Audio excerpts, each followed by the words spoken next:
Greetings from Tokyo. This is Daisuke Beppu, and I hope you are all having a really nice day today. I want to mention my dear friend Chris and his YouTube channel and his podcast. So Chris has a YouTube channel called Cm42tv. Again, that's Cm42tv. And he and I have spoken in the past, and he very kindly allowed me to mention his name and his channel in this video. So thank you very much, Chris. And I also mention it because he has a really nice channel that deals with film and with certain films that he's trying to watch and some films that he's watching for the first time. So he has a really fresh perspective on these films, which is very helpful for someone like me because I always find myself caught in a kind of bubble, you know, a kind of a bubble where I think that it's hard for me to stray from my own comfort zone. But Chris is very interesting because he looks at films from a very fresh perspective and sometimes for the first time. So it's really nice to hear a young voice like Chris's talk about films that I've seen before. But again, with his fresh perspective, I can look at it from a different point of view, which is really valuable for me because it helps me to reevaluate and reassess my own perspective on a particular work. And perhaps I was wrong, and it takes someone like Chris and his perspective to see me through, to show me through to show me the light, so to speak. So I really want to encourage you, if you haven't already, to check out his channel. Chances are you already know his channel because I think he's very, very well known. He's much more well known than I am, so I don't think my mentioning his channel will probably do anything for him because I think he is much more popular than I am. But on the very, very off chance that you don't know his channel, I encourage you to check it out. There will be a link in the description box below. He also has a wonderful podcast called The Good Bit Podcast. And if you go to his YouTube channel, I'm sure you can find episodes that he's putting up there. And I'm sure you can also find links to other places online where you can access that really funny and very energetic podcast. I really love it. It's very refreshing.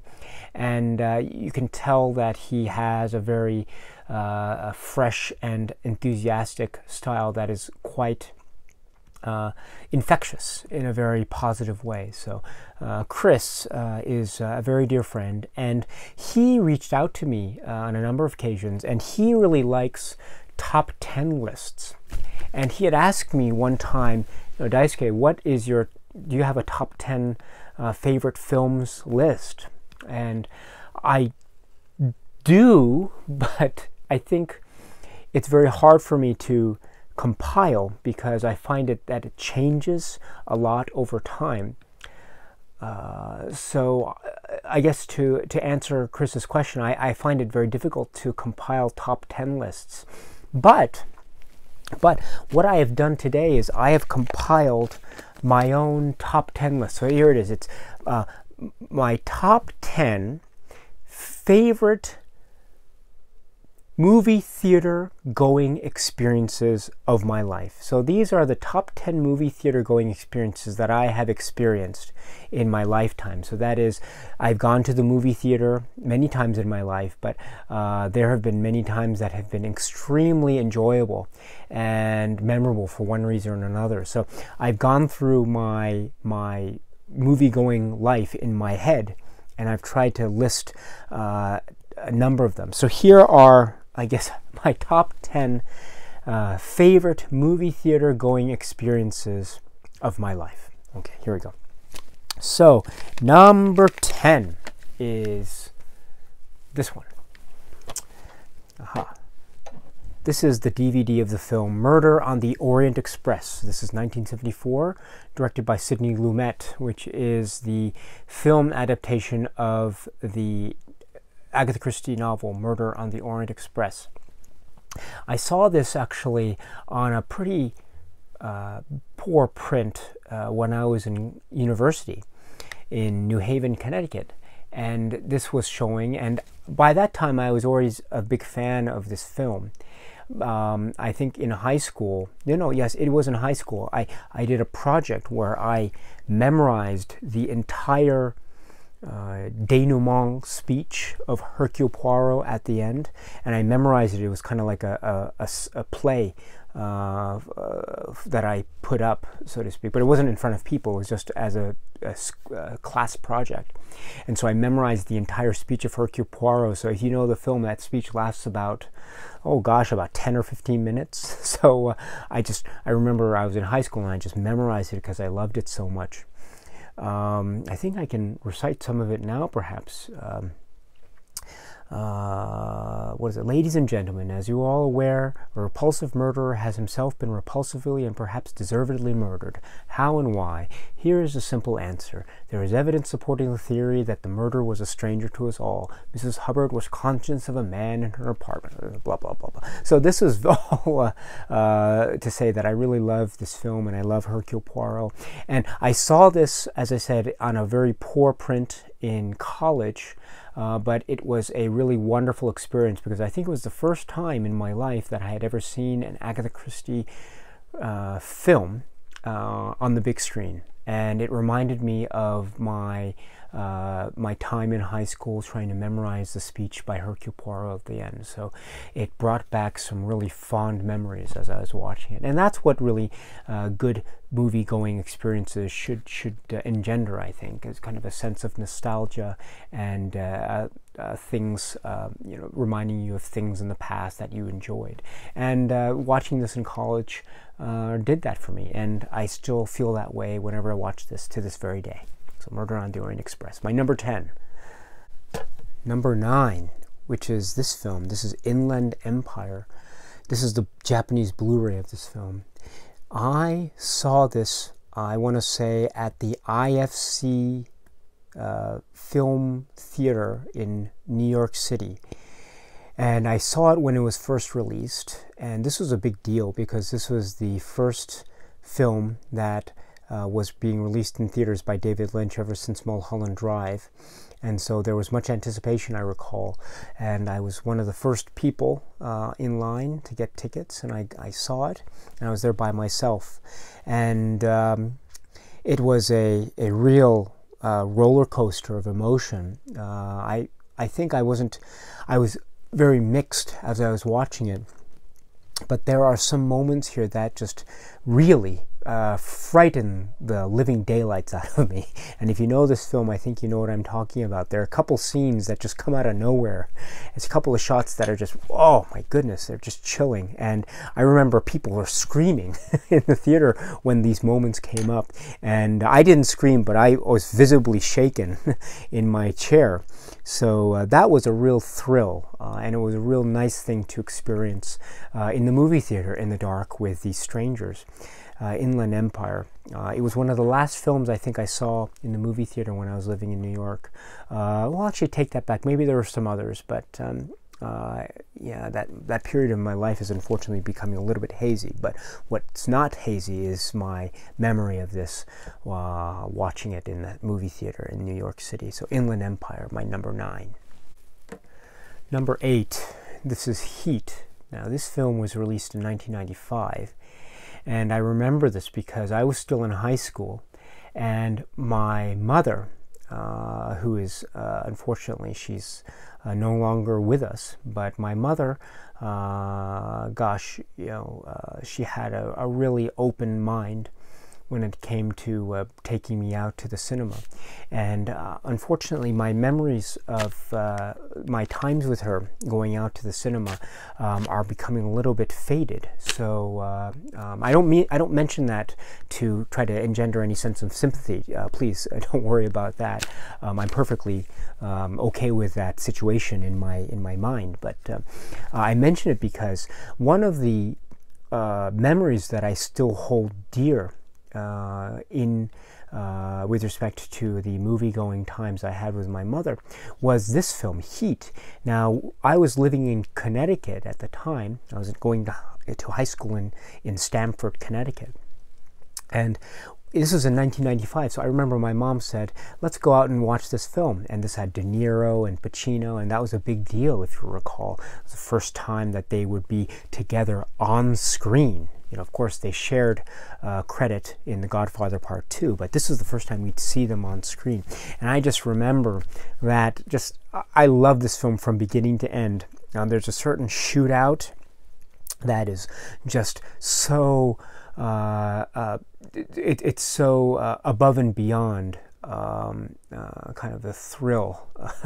If you watch it in the theater and the sound just echoes in your head in this big theater, it's an amazing experience. But what's even more amazing is that scene, of course, the famous scene between De Niro and Pacino. You know, they're having a cup of coffee, and I love that scene so much. And I just remember my mom I looked over to her as we were watching that scene. She was sitting next to me and she was nodding her head in approval, just saying, yes, you know, De Niro and Pacino together, right? And I just remember the point. I remember the point when, do you remember that scene when De Niro and Pacino are talking and De Niro says, what does he say? He says, do you see me doing thrill-seeking liquor store holdups with a Born to Lose tattoo on my chest? What is it? No. Do you see me doing thrill-seeking liquor store holdups with a Born to Lose tattoo on my chest? That's the line. And he says, or Pacino says, no, I do not, right? And De Niro says, right, I'm never going back. And I just remember looking over at my mom as that exchange was happening, and she was just grinning so much, and she just loved to see Pacino and De Niro on screen like this. So I just, yeah, whenever I see that coffee scene, I'm reminded of her. So anyway, Heat, my number 8 most cherished, most favorite movie theater going experience. Number 7, okay. Number 7, this is the DVD set of the films of Jodorowsky, and among these titles is the film El Topo. Now, as I said, I used to live in New York. I don't anymore, but I lived in New York for a few years in my late 20s, and during my time there, I was very fortunate to meet a really swell guy. His name was Vinny, and I called him Big V. He was such a great guy, and he's, I don't know if he's, I wish I could meet him again. I know he's still there. Vinny, if you're watching, I hope you're watching, I don't know, but if you are watching, greetings from Tokyo. I hope we can meet again, my friend, my dear, dear friend. But if you recall, it was you who invited me to watch the film El Topo, because around that time, El Topo was getting a re-release, and it was getting a new life. And as part of that, or inaugurating that period, was the release of the film El Topo in select theaters in New York City. And Vinny and I managed to catch a show of El Topo with none other than Alejandro Jodorowsky there. He was there.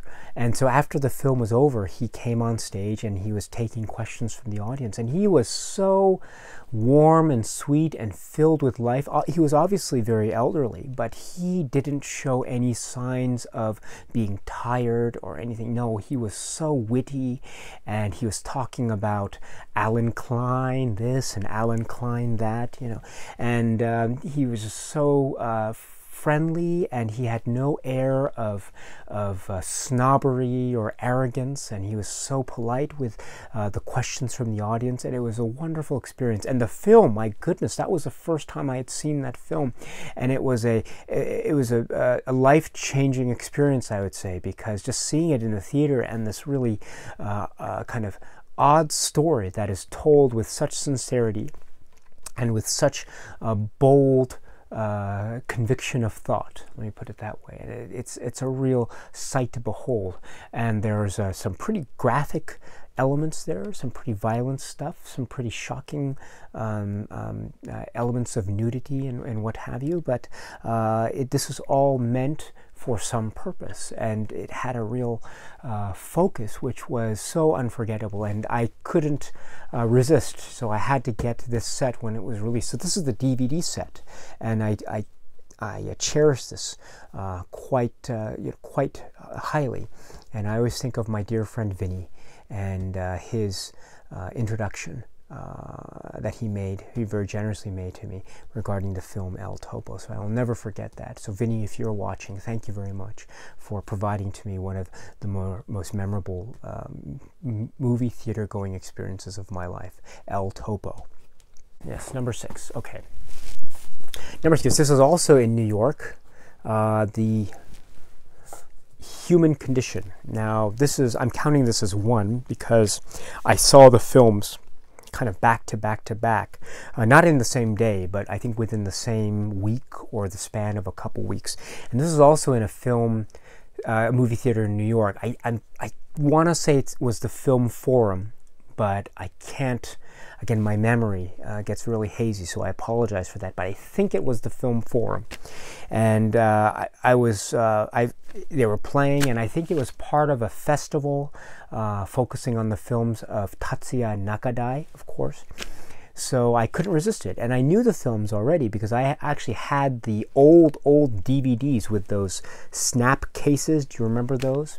I had the 3 DVDs of that, and I watched it when I was much younger, and I watched it with my family actually, and it was at home, and it was a real shocking experience for me. So that was still pretty much resonating in my mind when I found out years later that these films would be playing in the movie theater in New York. So I couldn't resist, so I just went.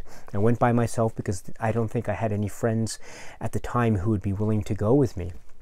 And I went, and the first film was just stunning. The second film was just shocking, and the third film just blew me away to a point where I was just emotionally exhausted and completely bereft of energy because I had spent it all in my feeling of being awestruck as I was watching these films unfold before my very eyes. One of the most emotional experiences in my life was watching these films in the theater. And I remember the theater wasn't very packed. There weren't many people there, but it didn't matter because it was a real one of the great honors of my life, I think, to be able to have seen these films on the big screen. I can't wait to talk about these films, by the way, in detail. If you haven't seen them, please, you should. This happens to be the Arrow release, by the way. I also have the Criterion Collection DVD release. But anyway, The Human Condition, my number 6.